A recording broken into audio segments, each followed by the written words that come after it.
My girlfriend called it embarrassing when I spoke multiple languages until clients said, he actually understands us. Now she suddenly values my skills. Bryn and I met at a marketing conference 3 years ago. She was the polished account director with designer heels and a LinkedIn profile that screamed success. I was the junior copywriter who'd grown up bouncing between countries because my dad worked for an NGO. She loved my accent at first, called it exotic. Then we moved in together, and the cracks started showing. The first incident happened at her company holiday party. I was talking with the caterer in Portuguese, helping him find the right serving platters. Bryn pulled me aside, her smile tight. "Can you not?" she whispered. "It's weird when you do that." I thought she was joking. She wasn't. Over the next year, it became a pattern. I'd switch languages naturally. Mandarin with the dry cleaner, Spanish with our building super, French with the woman at the bakery. Each time, Bryn would stiffen beside me, then later explain how it made her uncomfortable. "It's showing off," she'd say. "People think you're trying to prove you're better than them." I started keeping quiet, pretending I didn't understand when someone struggled with English, watching people get frustrated because I was too embarrassed to help. Then my company landed a massive international client portfolio. My boss pulled me into her office. "We need someone who can communicate directly with our overseas teams," she said. "Your personnel file mentions you speak 6 languages fluently."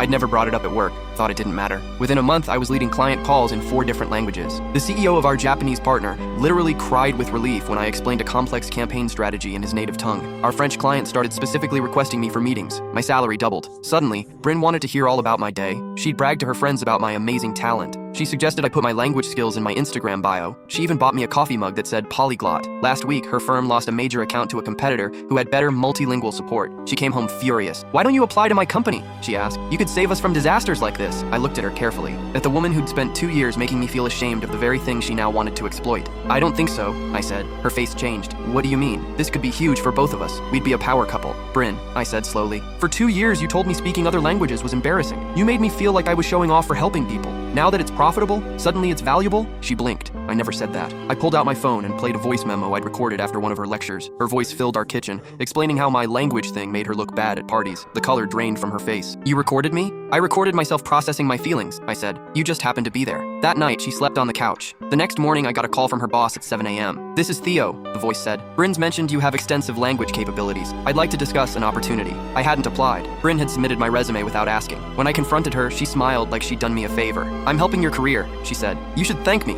I checked my email. She'd created a professional profile for me on her company's portal, listing skills, experience, even salary expectations, all without my knowledge. Then I saw the attached internal memo she'd written to her boss. "My boyfriend's language skills could solve our international client problem. I can manage him directly on projects. This would strengthen my position for the senior director role." She wasn't trying to help me. She was trying to use me as a career stepping stone. I called Theo back. I couldn't fit what happens next in the short video. Watch the rest down below.